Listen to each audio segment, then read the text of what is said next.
नमस्कार विद्यार्थी मित्रांनो, आज आपण LLB सेकंड सेमिस्टर ज्या मुंबई युनिव्हर्सिटीचे एक्झामिनेशन चालू आहेत त्याचं एन्व्हायरमेंटल लॉ याचे इम्पॉर्टंट क्वेश्चन आपण बघणार आहोत, जे की येणाऱ्या एक्झाममध्ये खूप इम्पॉर्टंट क्वेश्चन आहे. हे जर क्वेश्चन जर तुम्ही केले तर चांगल्या प्रकारे तुम्हाला स्कोर हा येण्याचा चांगले मार्क्स तुम्हाला भेटू शकतात. सो पूर्ण व्हिडिओ पहा जेणेकरून सर्व प्रश्न तुमचे यामधून क्लिअर होतील. यासाठी पूर्ण व्हिडिओ पहा जेणेकरून ही जी PDF आहे तुम्हाला उद्या संध्याकाळपर्यंत भेटून जाईल. तोपर्यंत जर तुम्हाला पूर्ण व्हिडिओ जर बघितलं तुम्ही तर नक्की तुम्हाला क्वेश्चन वगैरे सर्व गोष्टी प्रॉपर समजतील आणि जेणेकरून चांगला अटेम्प्ट तुम्ही येणाऱ्या एक्झाममध्ये करू शकता. ठीक आहे. सो आता आपला जो मेन टॉपिक आहे त्याचा आपण डिस्कशन यामध्ये करूया.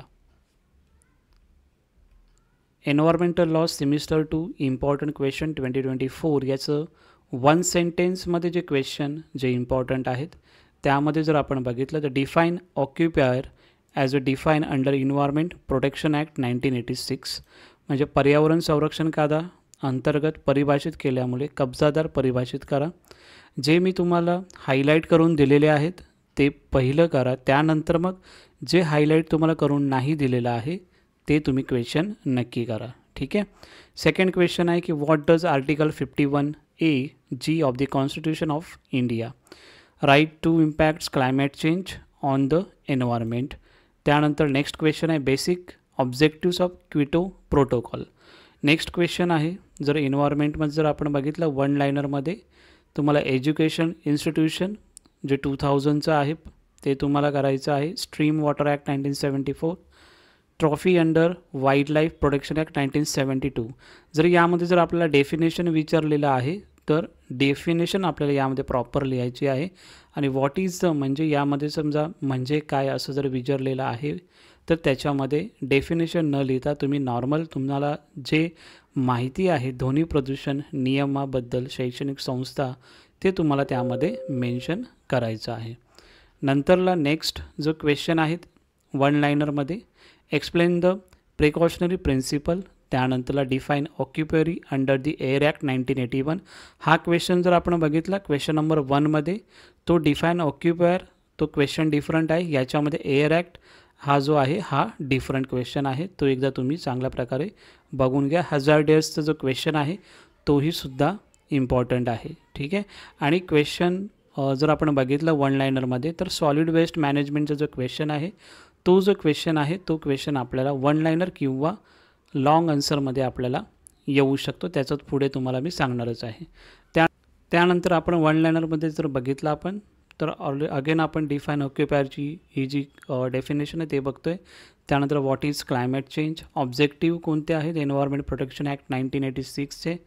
त्यानंतर नेक्स्ट क्वेश्चन जर आपण बघितलं what is Ecomark, what is judicial ॲक्टिव्हिजम, environment impact assessment production environment तोही क्वेश्चन इम्पॉर्टंट आहे. आता यामध्ये बघितलं इकोमार्कमध्ये तुम्हाला डेफिनेशन पण विचारू शकतात, व्हॉट इज इकोमार्क हेही विचारू शकतात आणि यामध्ये तुम्हाला शॉर्ट नोट्ससुद्धा येऊ शकतात. ठीक आहे. नंतरला आपण बघूया शॉर्ट नोट्समध्ये जर आपण बघितलं PIL एन्व्हायरमेंट प्रोटेक्शनचं आहे, मॉनिटरल प्रोटोकॉल, फंक्शन आहे स्टेट बोर्डचं प्रिव्हेन्शनचं. त्यानंतर सॉलिड वेस्ट मॅनेजमेंट जसं मी तुम्हाला पहिलं सांगितलं तोही यामध्ये इम्पॉर्टंट क्वेश्चन आहे. त्यानंतर शॉर्ट नोट्समध्ये बघितलं आपण रिओचे कॉन्फरन्स आहे ते इम्पॉर्टंट आहेत. त्यानंतर इकोमार्क जसं मी सांगितलेलं तुम्हाला आणि एअर पोल्युशन कंट्रोल एरिया.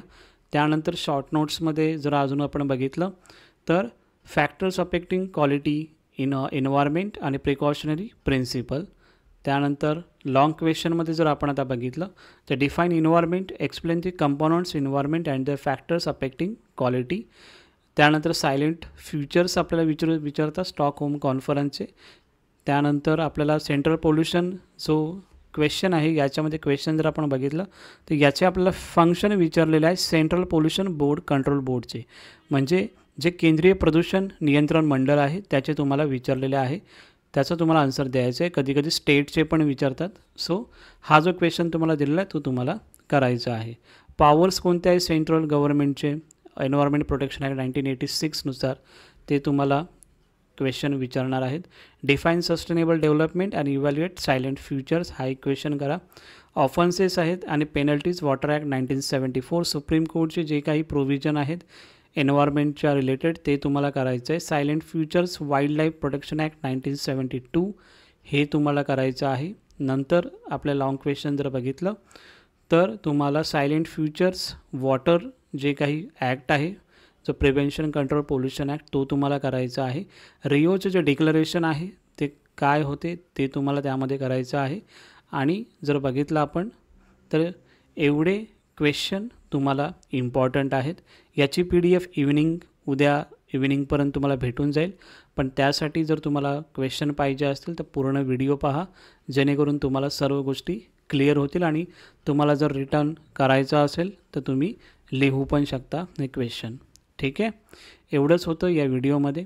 खूप विद्यार्थी यामध्ये विचारत होते की बाकीचे जे 2 पेपर जे होते आपले मुंबई युनिव्हर्सिटीचे LLB सेकंड सेमिस्टरचे IPC आणि जो काही दुसरा जो पेपर झालेला होता कॉन्स्टिट्यूशनचा, त्यामध्ये तुम्हाला नक्की हेल्प झाला असेल.